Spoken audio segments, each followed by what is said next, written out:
Very good. எல்லாருக்கும் வணக்கம். எப்படி இருக்கீங்க? நல்லா இருக்கீங்களா? Welcome back to chef Deena's kitchen. இன்றைக்கி நம்ம எந்த ஊரில் கும்பகோணத்தில் இருக்கோம். மார்னிங் பிரேக்ஃபாஸ்ட்டுக்கு எல்லோரும் வந்து விதவிதமாக சட்னி பண்ணுவீங்க.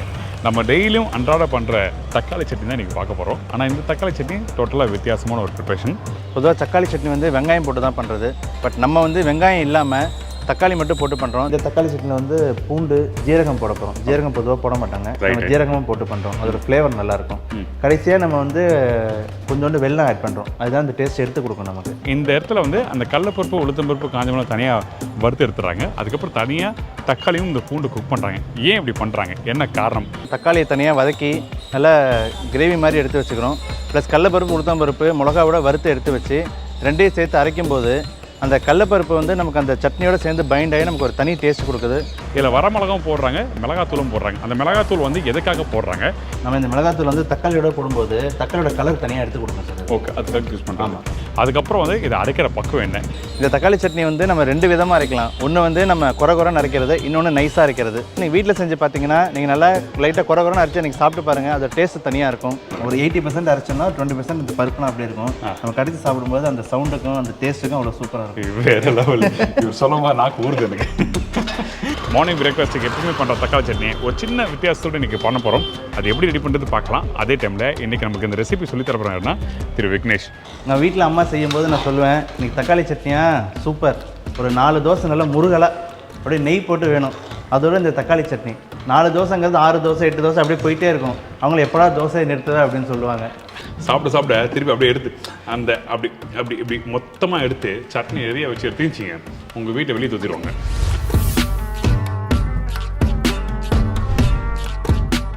வணக்கம் விக்கி. வணக்கம் சார். எப்படி இருக்கீங்க? நல்லா இருக்கேன் சார். விக்னேஷ் வந்து நான் ஷார்ட்டாக விக்கின்னு சொல்ல ஆரம்பிச்சிட்டேன். Okay sir. அம்மா வந்து எனக்கு வந்து ஒரு சூப்பரான பூண்டு குழம்பு பண்ணி கொடுத்தாங்க. சார், பூண்டு மருந்து குழம்பு ரியலி வெரி குட் ரெசிபி. அந்த பூண்டு மருந்து குழம்பு நான் அதாவது இந்த பூண்டு குழம்பு சொல்லும்போது எப்பவும் பண்ணுறது தான், ஏன் அதை வேண்டாம் சொல்லி சொன்னேன். அப்புறம் வந்து நீங்கள் பண்ணி அவனை நல்லா இருக்குன்னு சொல்லி சொன்னாங்க. எல்லாமே இன்க்ரீடியன்ஸே டிஃப்ரெண்ட். அதில் நார்மல் பூண்டு குழம்பு இல்லாமல் இதில் இருக்க எல்லா இன்க்ரீடியன்ஸுமே டிஃப்ரெண்ட்டாக இருக்கும் உங்களுக்கு.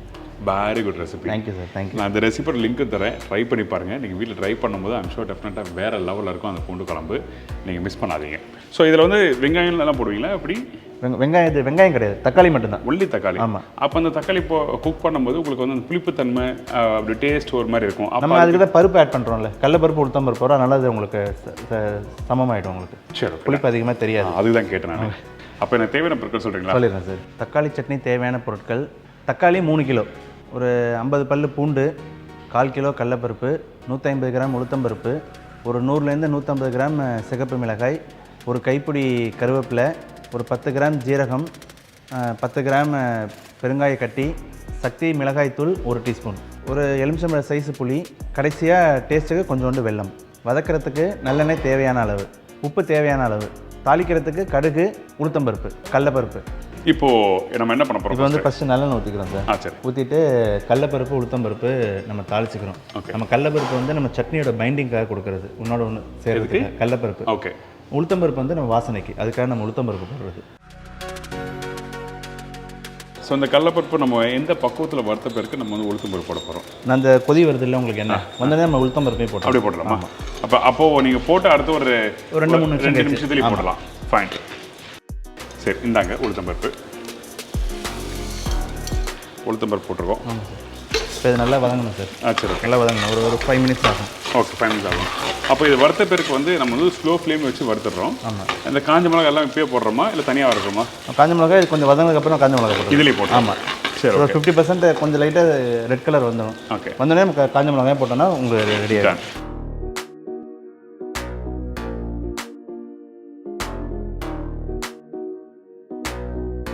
இந்த பக்கம் போதுமா? ஆமாம், போதும். கலர் மாறணும் சொன்னீங்க. இல்லை, லைட்டாக மாறிடுது சார். இது போதும். இது போதுமா? இதாங்க. ஆமாம், இதோ பாருங்க. சரி, ஓகே. நம்ம இப்போ வந்து மிளகா ஆட் பண்ணிக்கலாம். மிளகா ஆட் பண்ணுறோம். Okay, fine. அதாவது இந்த இடத்துல பார்த்தீங்கன்னா ஒரு 50 to 60% இருக்கும் அந்த லைட்டாக வறுத்து வருது. இன்னொன்று அடுப்போட ஃப்ளேம் இன்க்ரீஸ் பண்ணவே இல்லை. இப்போ இந்த பூண்டுல எப்போ போடுவோம்? பூண்டு வந்து நம்ம தக்காளியோட போட்டுருக்கோம். ஓகே. இது தனியாக வதக்கி எடுத்து வச்சிடறோம். இதுக்கப்புறம் நம்ம தக்காளி போடுவோம். தக்காளியோட இந்த பூண்டு ஜீரகம் அதிலே போட்டுருவோம். இதில் போட்டுருவோம்.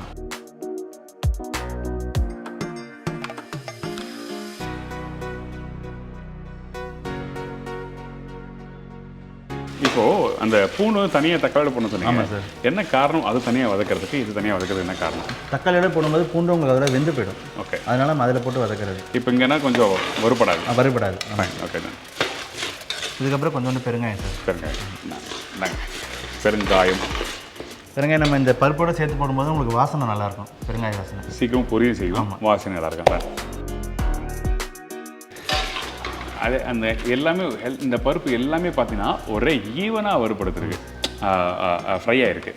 எல்லாமே ஒன்று கூட கலர் மாறல பாருங்கள், எல்லாமே கரெக்டாக இருக்குது. இதுதான் ஸ்பெஷல். நம்ம அதுக்காக தான் தனித்தனியாக போடுறது. ஃபஸ்ட்டு கடலப்பருப்பு போட்டு அப்புறம் உளுத்தம்பருப்பு போடுறது. ரெண்டு சேர்த்து போட்டிருந்தோன்னா உளுத்தம்பருப்பு சீக்கிரம் உங்களுக்கு இதாகிடும். நல்ல விஷயம்.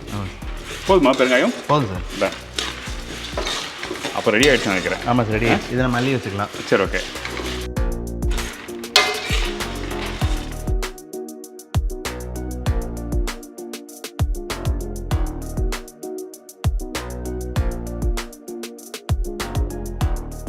இப்போ வந்து வறுத்து ரெடி பண்ணி வச்சுட்டோம் சார். இதுக்கப்புறம் நம்ம என்ன பண்ணுறோம்? அடுத்து வந்து கொஞ்சம் எண்ணெய் ஊற்றி 3 கிலோ தக்காளி எடுத்து வச்சுருக்கோம். 3 கிலோ தக்காளி. வீட்டில் இது வந்து கடைக்கு செய்கிறாங்க, இங்கே வியாபாரத்துக்கு போகுது. நீங்கள் போடணும்னா நீங்கள் இந்த அளவுக்கு ஏற்ற மாதிரி நீங்கள் கம்மியாக நீங்கள் போட்டுக்கலாம். ஸோ அதுக்கேற்ற மாதிரி பண்ணிக்கோங்க. ஏன்னா இவ்வளோ தக்காளி போட்டு நம்ம வீட்டில் செய்யணுமா அப்படின்னு சொல்லி கேட்பாங்க. இங்கே வந்து ஒருத்தங்க கேட்டாங்க, நீங்கள் அளவுகள் அதிகமாக சொல்கிறீங்க சார், கொஞ்சம் கம்மி பண்ணி சொன்னால் நல்லாயிருக்கும்னா சரி. இது நீங்கள் வந்து அப்படியே ஒரு இது வந்து 3 கிலோ இருக்கும் சார். 3 கிலோ. ஆமாம். நீங்கள் அப்போனா ஒரு 200 கிராம் கணக்கு பண்ணிங்களேன். 200 கிராம் தக்காளி, காலையில் தக்காளிக்கு வந்து 4 தக்காளிக்கு வந்து எவ்வளோ போட்டால் நல்லா இருக்குன்னு சொல்லி மெஷர் பண்ணிக்கோங்க. சரி, ஓகே. இது இப்போ தக்காளி போட்டிருக்கோம். ஆமாம் சார். இதோட நம்ம பூண்டு. சரி, ஓகே. தக்காளி பூண்டு போட்டாச்சு. நம்ம இதுக்கப்புறம் கருவேப்பிலை, ஒரு கைப்பிடி கருவேப்பிலை போட்டுக்கலாம். ஸோ இப்போ கருவேப்பிலை போட்டிருக்கோம். ஆமாம் சார். இப்போ சேர்த்து இந்த புளியெல்லாம் போட்டலாமா? புளி, உப்பு எல்லாம் போட்டலாம். எல்லாம் போட்டலாம். ஏன்னா உப்பு வந்து எதுக்கு ஆட் பண்ணுறோம்னா சீக்கிரம் வேகும். ஓகே. தண்ணி விட ஆரம்பிக்கும். அப்போ தண்ணி விடுறது சீக்கிரமாக வெந்து வரும். அது விஷயம் கரெக்ட். அதில் இருக்க தண்ணி எல்லாத்தையும் எடுக்கும் போது அப்போ என்னென்ன உப்பு வந்து சீக்கிரமாக அந்த பொருள் வந்து வேக ஆரம்பிக்கிற விஷயம். நம்ம தக்காளிக்கு வந்து அந்த புளிப்புத்தன்மைக்காக நாட்டு தக்காளி யூஸ் பண்ணுறீங்க, அதுலேயே புளிப்புத்தன்மை இருக்கும். இப்போ திருப்பி இந்த புளி போடுறதுக்கு என்ன காரணம்? இந்த புளிப்புத்தன்மை வந்து தனியாக எடுத்து விடுங்க சார் அந்த புளிப்பை. அதுக்காக தான் நம்ம இந்த புளி ஆட் பண்ணுறது இல்லை. ஓகே. அந்த கொஞ்சம் லைட்டாக விருப்பா. ஆமாம், அதுதான். என்ன சொன்னீங்க? ஷார்ப்னஸ். Okay, fine. ஸோ இப்போ இது நல்லா வதங்கின பிறகு தான் நம்ம சீரகம் போடுவோம். ஆமாம் சார். உப்பு இருக்கு. உப்பு போடலாமா? நாங்கள் உப்பு போட்டாச்சு. இதுக்கப்புறம் நம்ம கொஞ்சோண்டு காரப்பொடி ஆட் பண்ணிக்கலாம். இதுக்கப்புறம் கொஞ்சோண்டு காரப்பொடி சார். ஆமாம்.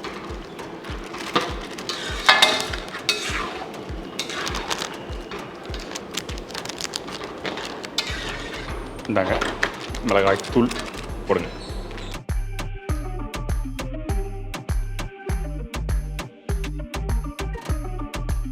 ஆல்ரெடி கடலப்பருப்பு உளுத்தம் வறுக்கும்போது அந்த மிளகாய் போட்டிருக்கோம். ஆமாம் சார். அது காரம் நல்லாவே இருக்கும்.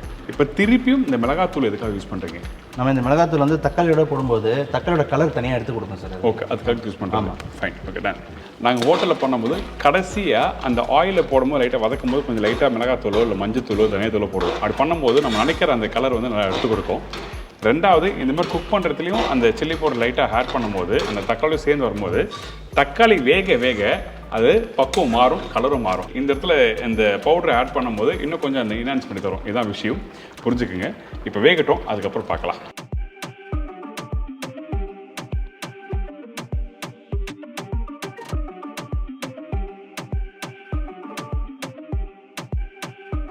பத்து நிமிஷம் நல்லா வதங்கி. ஆமாம் சார், வதங்கிடுச்சு. அந்த தக்காளி எடுத்து காட்டுங்களேன், அந்த பேஸ்ட் மாதிரி ரெடி ஆயிருக்கு. அதாவது அந்த எப்படி தோல் தனியாகவும் அந்த இது ஜூஸ் தனியாகவும் வந்துருச்சு உங்களுக்கு. ரைட். அது தோல் சுருங்கி அது அப்படி மசிஞ்சு வந்திருக்கு. சரி, இந்த டைமில் சீரகம் ஆட் பண்ணுறேன் சார். பெரும்பாலும் சீரகம், கடலப்பருப்பு, உளுத்தம் பருப்புலாம் ஃபஸ்ட்டே போட்டு வறுத்து எடுத்து வச்சுருவோம். நீங்கள் லாஸ்ட்டாக போகிறதுக்கு என்ன காரணம், ஏன் விஷயம்? சீரகம் வந்து இதோட சேர்த்து போடும்போது உங்களுக்கு அந்த டேஸ்ட் அப்படியே இருக்கும் சார். உங்களுக்கு குறையாது, சீரகத்தோட ஃப்ளேவர் அதில் அப்படியே இருக்கும். ஓகே, அதுக்காக தான் நம்ம கடைசியாக ஆட் பண்ணுறோம். கடைசியாக யூஸ் பண்ணுறது. இப்போ இன்னும் 2 நிமிஷம் ரெடி ஆகும்போது இது போட்டால் 2 நிமிஷம் ஜீரகமும் உங்களுக்கு வெந்து போயிடும். ஓகே, அதனால தான் நம்ம கடைசியாக ஆட் பண்ணுறோம். கடைசியாக யூஸ் பண்ணுறது. வெல்லம் போடலாமா? போடலாம் சார். போட்டு இது எல்லாத்தையும் ஒன்றா போட்டு அரைக்கிற மாதிரி. ஆமாம் சார், அரைக்கிறோம்.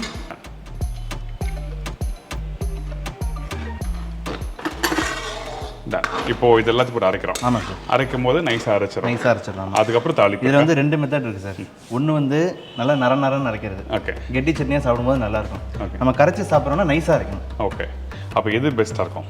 நம்ம கெட்டி சட்னியாக சாப்பிடுவோம் சார். கெட்டி சட்னியா? சரி, ஓகே டன். அப்போனா நரன்னு ஒரு 80% அரைச்சோன்னா 20% இந்த பருப்புலாம் அப்படியே இருக்கும். நம்ம கடிச்சு சாப்பிடும்போது அந்த சவுண்டுக்கும் அந்த டேஸ்ட்டுக்கும் அவ்வளோ சூப்பராக இருக்கும். வேறு லெவல். இவர் சொல்லும்போது நாக்கு ஊறுது எனக்கு. சரி ஓகே, அப்போ நீங்கள் அரைச்சிட்டு அதே மாதிரி கொடுங்க, சாப்பிட்டு பார்த்தலாம். Okay thank you.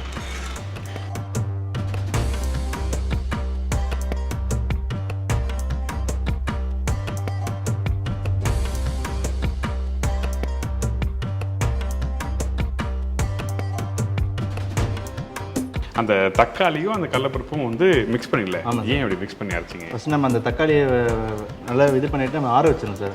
ஆற வச்சு ரெண்டையும் மிக்ஸ் பண்ணிவிட்டு அரைக்கணும், இல்லைன்னா தனித்தனியாக அரைச்சோம்னா நமக்கு தக்காளி மேலே தெரிக்கும். ஓகே. ஸோ அதோட சேர்த்து அரைக்கும் போது அந்த தக்காளியோட அந்த பருப்பும் சேர்ந்து உங்களுக்கு மிக்ஸ் ஆகிடும். அரையும் அது டைம்ல நல்லா கொஞ்சம் குறப்பாங்க. ஆமாம், நம்ம தனித்தனியாக அரைச்சோன்னா இது பவுடர் ஆகிடும், அதுவும் நைஸ் ஆகிடும், உங்களுக்கு அந்த இது வராது. 85% சொல்லலாமா?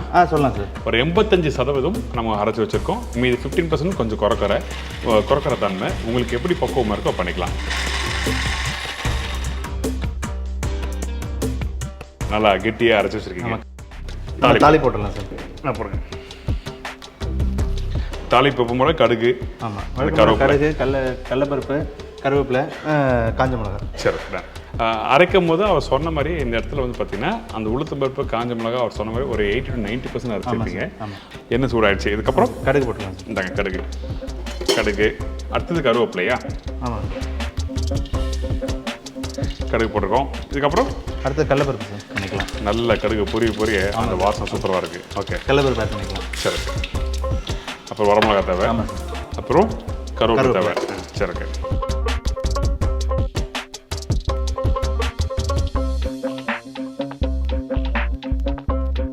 அதுக்கப்புறம் கருவேப்பிலை. நீங்கள் எப்பவும் வீட்டில் தாளிப்பு போடுவீங்களோ அதே மாதிரி தான், வேறு ஒரு வித்தியாசம் எதுவுமே இல்லை.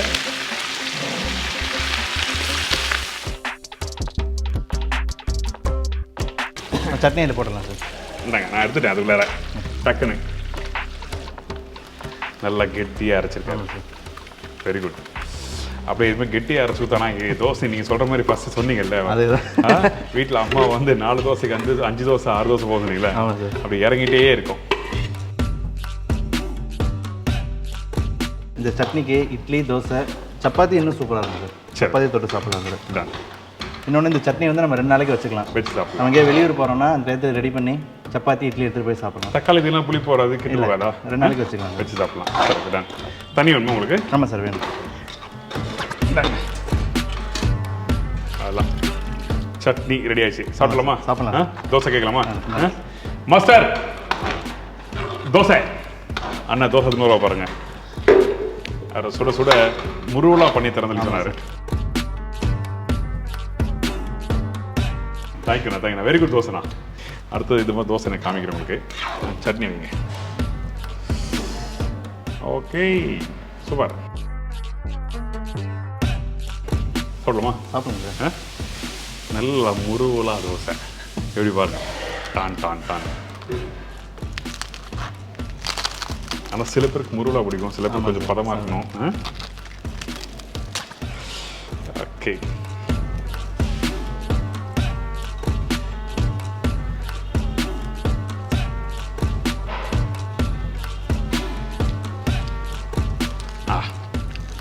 நைஸ். Thank you sir. காரமாக இருக்குது, புளிப்பு இருக்குது. அந்த உளுத்தம் பருப்பு, அந்த கடலைப்பருப்புல குறக்குறன்னு அரைச்சாங்கல்ல, அது சேர்த்து சாப்பிடும்போது super. Thank you sir. Thank you. Very good. Thank you sir. நல்ல நறுக்குன்னு ஒரு சட்னி பண்ணுமா அப்படி சொல்லிச்சிங்க. அந்த டைம் சட்னி பண்ணுங்க. இந்த சட்னி சாப்பிட்டுச்சிங்க அப்படி இருக்கும். புளிப்பு, காரம் எல்லாமே இருக்கும். சூப்பர். Thank you sir. அந்த லாஸ்ட்டாக போட்டு அந்த வெள்ளம் கூட லைட்டாக தான் தெரியுது. ஆனால் அந்த காரம் ஃபஸ்ட்டு டேஸ்ட்டு, 2வது வந்து அந்த புளிப்பு தன்மை, 3வது அந்த கடலைப்பருப்பு, உளுத்தம் பருப்பு, காஞ்ச மிளகா இதெல்லாம் சேர்த்து பண்ணது. Very good taste. சாப்பிட திருப்பி அப்படியே எடுத்து அந்த அப்படி மொத்தமாக எடுத்து சட்னி நிறைய வச்சு எடுத்துச்சிங்க, உங்கள் வீட்டை வெளியே தூத்திடுவாங்க. தோசை கொஞ்சமாக தொட்டு சமைச்சு சொல்லுவாங்க. அதனாலே சொல்லிடுறேன். ரொம்ப கொடுக்கும். நீங்கள் கும்பகோணம் வந்தீங்கன்னா நம்ம கடை கண்டிப்பாக வாங்க. கும்பேஸ்வரன் கும்பாபிஷேகம் இந்த வருஷம் நடக்கிறதா ஏற்பாடு பண்ணியிருக்காங்க. நீங்கள் கண்டிப்பாக வரணும். வந்து நம்ம கடை கண்டிப்பாக வாங்க. இந்த கார சட்னியை டேஸ்ட் பண்ணுங்கள். நீங்கள் வீட்லேயும் பண்ணி பார்த்து எனக்கு ஃபீட்பேக் கொடுங்க. நம்ம வந்து இட்லி பொடி, பருப்பு பொடி, ஊறுகாய் வகைகள், காஃபி பொடி, வத்தல், அதாவது சுண்டைக்காய் வத்தல், மணத்தக்காளி அதெல்லாம் நம்ம ஆன்லைன்லேயே சேல் பண்ணிகிட்ருக்கோம். தேவைப்படுறவங்க நம்மளை காண்டாக்ட் பண்ணுங்கள். வெப்சைட் நான் சொல்கிறேன், நீங்கள் நோட் பண்ணிக்கோங்க. www.mctckumbakonam.co.in. ஓகே. ஸோ இந்த வெப்சைட்டில் காண்டாக்ட் பண்ணால் கண்டிப்பாக காண்டாக்ட் பண்ணுங்கள். ஒரு வாரத்தில் நீங்கள் அனுப்பிச்சிருக்கீங்க. ஆமாம். தேங்க்யூ. வெரி குட் சட்னி, ஒரு புது சட்னி, கண்டிப்பாக நல்லாயிருக்கும். அவர் சொன்ன மாதிரி பக்குவத்தில் கரெக்டாக அரைங்க, உங்களுக்கு ரொம்ப சூப்பரான சட்னி. உங்களுக்கு எதுனா பொருள் வேணால் அவர் கொடுத்துருக்க நம்பர்லையோ வெப்சைட்லையும் நீங்கள் கான்டாக்ட் பண்ணி வாங்கிக்கலாம். Thank you sir. இதே மாதிரி நான் இன்னொரு நாள் இன்னொரு ஊரில் ஒரு புது ரெசிபி சந்திக்கிறேன். நன்றி, வணக்கம். See you, bye, take care.